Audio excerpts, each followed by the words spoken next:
Recognize the gentleman from Kentucky for questions. Thank you, Mr. Chairman. Mr.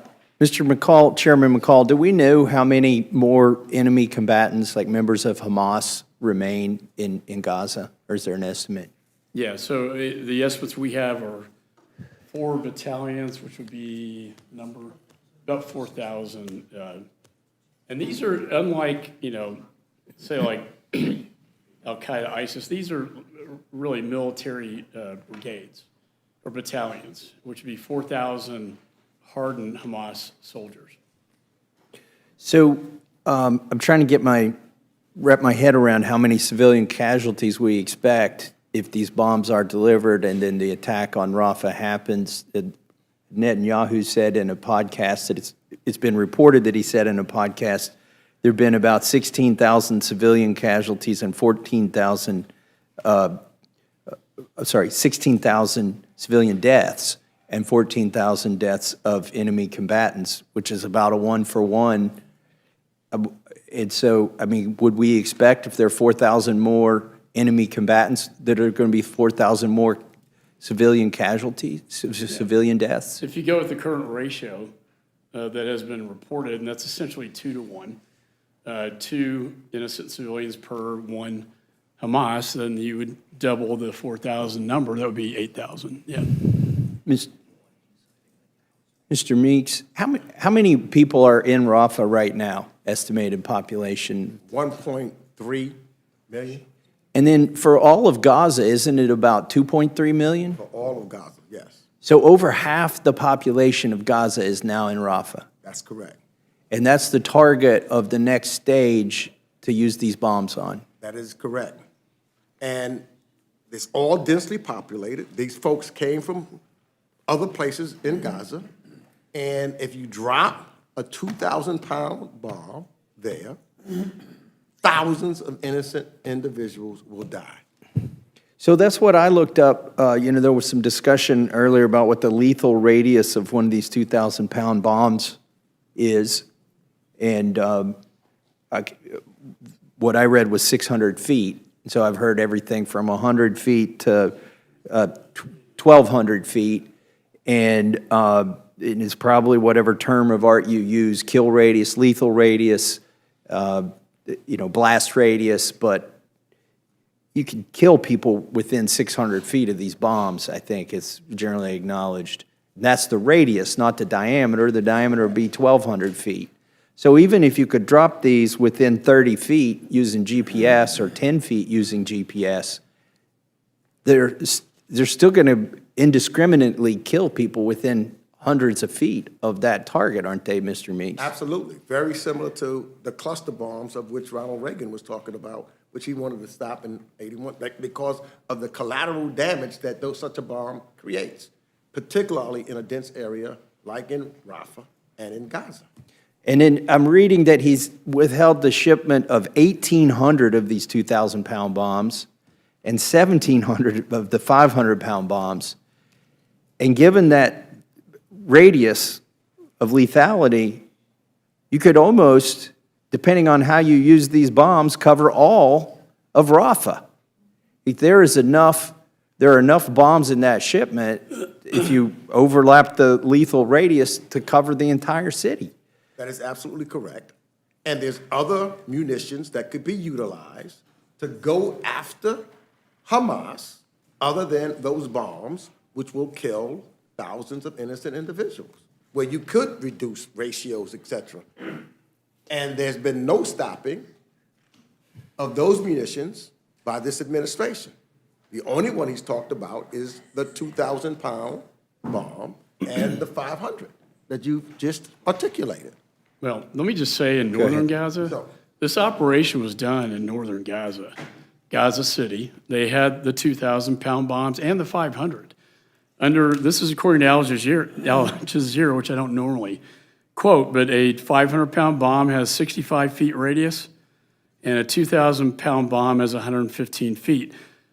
But irrespective, they had these in Gaza City, and you didn't see these catastrophic innocent civilian casualties. Again, I did. And it was a 2 to 1, whereas in Mosul, it was a 5 to 2 ratio, which says to me that their ratios are actually getting better, and it was better than what the United States did in Iraq. And I think if you look at Gaza City, you can see they didn't drop these 2,000-pound bombs indiscriminately. They did it primarily, like the Shiva Hospital, to bomb the tunnel network that goes around it. In this case, they want to bomb the tunnel that goes from Egypt into Rafah. I don't think they're going to be dropping these bombs. They want to evacuate all these civilians before they even begin this campaign Those that into Rafah. escaped, when it was time for them to leave, that tried to go back, there was nothing there. The places, those residential homes where they lived, there was nothing there as a result where those 2,000 pounds were bombed. They had no place to go back to when they tried to go back to their places. It destroyed them. Getting back to the scale of the civilian casualties here, I mean, the numbers are obviously in dispute. Netanyahu believes there have been 30,000 casualties, of which he characterized 16,000 as civilian. But the health officials in Gaza said there have been to 35,000 casualties. They don't separate between enemy combatants and civilians, but that there may be 10,000 people missing in the rubble. But let's just take a number. Let's just go with 23,000 civilian casualties. If there's 2.3 million people in Gaza, or were 2.3 million people in Gaza, that's 1%. If there have been 23,000 civilian casualties, or will be by the end of this campaign, 1% of the entire civilian population of Gaza will have been wiped out. We're not talking about people who've lost their sight or had limbs blown off or crippled in some way for life. We're just talking about the people who died. 1% of the civilian population, if that were the United States, 1% of the United States, it'd be 3.5 million people. It'd be, just to put that into scale, the degree of devastation that this has had on the civilian population. One question that I do have, and both of you serve on the committee that would know this answer, you know, I'm a proponent of Congress exercising its power, constitutional separation of powers, and we do have the power to declare war. And sometimes I think the president oversteps his authority there. My question is, are we questioning whether the president has this authority or not? Or do we all acknowledge he's within the bounds of his executive branch power to stop this shipment, even though we have authorized it? Where are we constitutionally and legally? I mean, and take this president out of the equation. What if it were President Trump and he weren't shipping things to Ukraine that we had authorized? Does a president, not this president, but does a president have the authority to stop an arms shipment to another country if he deems that it's in the best interest of the United States? Ranking Member Meeks, what do you think? I think that the president has that prerogative. I think that to evaluate the humanitarian use of those weapons that would lift up or continue the same values that we have in that regards. I think that a president does have that ability, that authority to look and make that determination. Absolutely. I mean, in a way that we would not want individuals to utilize weapons in a manner that violates the rules of war and causes death and destruction of innocents. Chairman McCaul, do you think the executive branch has that authority? Is he abusing authority? Not is he using good judgment. I know you don't think it's good judgment. But does the executive branch, whether it be Trump or Biden, have this kind of authority? Well, yeah, the executive branch has broad powers under Article 2. What we're trying to address with this bill is sort of the loophole out there that, you know, that Congress can approve and appropriate monies. As you know, we have the power of the purse. And so this is always in our committee, whether it's war powers or AUMF, which some argue is not constitutional, that it should be declaring war. He has broad powers, but our Article 1 authorities, I think, have been abused here because it was Congress's intent, and we both approved these weapons specifically to go into Israel. And this president is defying that congressional intent, and that is the intent behind this bill, is to address that gap. And if I could just say, again, unlike Reagan, who worked with the Congress, we've had no notification from this administration, no communication, no transparency.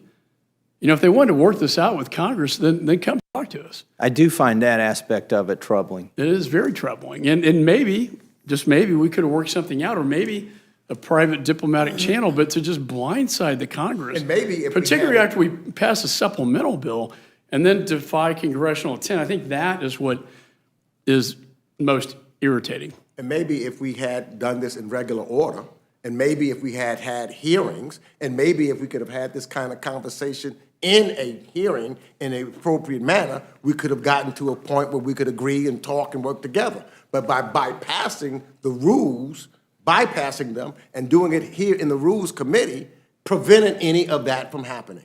So if we had gone by regular order, then there would have been an opportunity to debate and have that. And talking about this bill specifically, which is what we're here to talk about, this bill in and of itself threatens our own national security by what the language says, by cutting or immediately freezing significant parts of the Defense Department, the State Department, and the National Security Council budgets. That puts and jeopardizes us and our national security, this bill that we're trying to get through now. I would say it's hard to have regular order, sir, if you have an administration that wholly fails to come brief the Congress.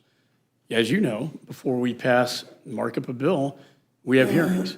But if we have an administration that is completely hiding the 8 ball from us, not providing any information, all the information I obtained was from the news. I have found that The best evidence I have is President Biden on CNN, where he doesn't talk about humanitarian, he just says, no weapons, period, if they invade Rafah. So, he did not say that. Number well, one. there's He a said direct- no. Let me There's a reclaim my direct time. And Go ahead, and Mr. Meeks. There's not been a time that I know of. We've had several Point is, hearings in the if you want committee. regular order, several, come several, brief us, right? several Okay. committee, several hearings, and the administration passionate, I love has that. always sent someone for us to examine. We've had the State Department, and that's who we have jurisdiction over, members of the State Department. And members of the State Department have consistently come before our committee and testified. Not on I this. have had, Not I've on had this subject. opportunities to go into both classified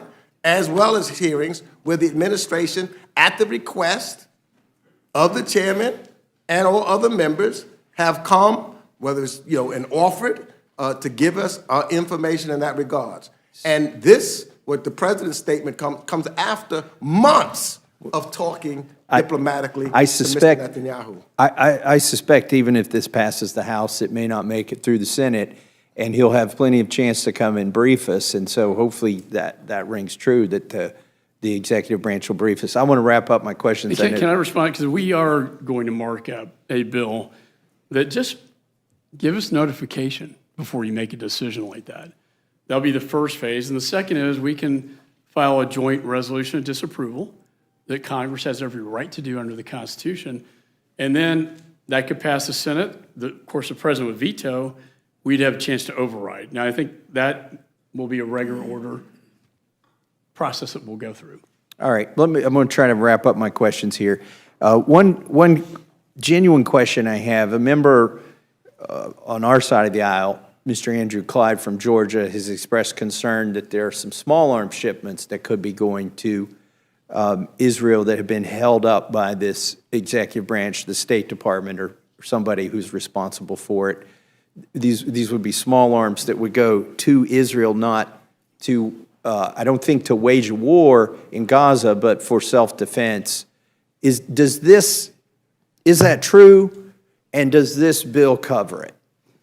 Well, on that case, I sent a letter to the administration after talking to Mr. Clyde. I was concerned that they were holding up this shipment to of weapons, be it rifles. We were provided with no notification of the sale or withholding of the sale.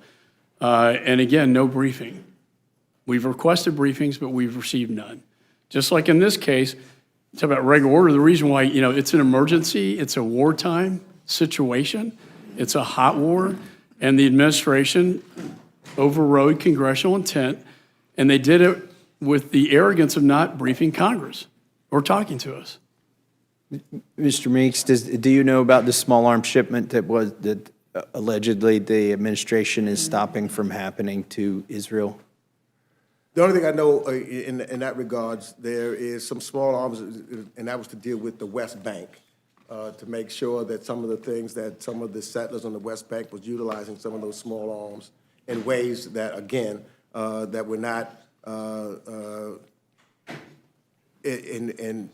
in the values of which we did, utilizing them against Palestinians in that regard. And so they wanted to make sure that the utilization was done in an appropriate way. And can I say? Go ahead. In the bill itself, under Section 4B, prompt delivery of direct commercial sales, the Secretary of State shall ensure prompt approval, delivery of all direct commercial sales of defense articles for Israel expected in years 2024, 2025, which would include the sale you're talking about. So my concern there is that if Israel had had weapons to defend themselves, that when their border was crossed and invaded, that maybe they could have at least mitigated some of the casualties that were incurred from Hamas. But just anecdotally, people that I know who have come to the United States from Israel, have lived in Israel, tell me that they've slowly been deprived of their right to defend themselves in situations like this. And I think that's short-sighted. And I think as a large country as we are, we sort of think that the answer is bombs and that Raytheon and Lockheed Martin can solve this, when in fact it may be Remington that could solve this by just giving the people the power to defend themselves. So that's why I went down that path. I just want to close by saying I did not vote for the supplemental. I will vote for this rule. I think everybody deserves a chance to vote on this bill on the floor of the House. But I don't plan to vote for the bill because I think if it did pass the Senate, it'd lead to more civilian casualties, and I think there have been too many civilian casualties already.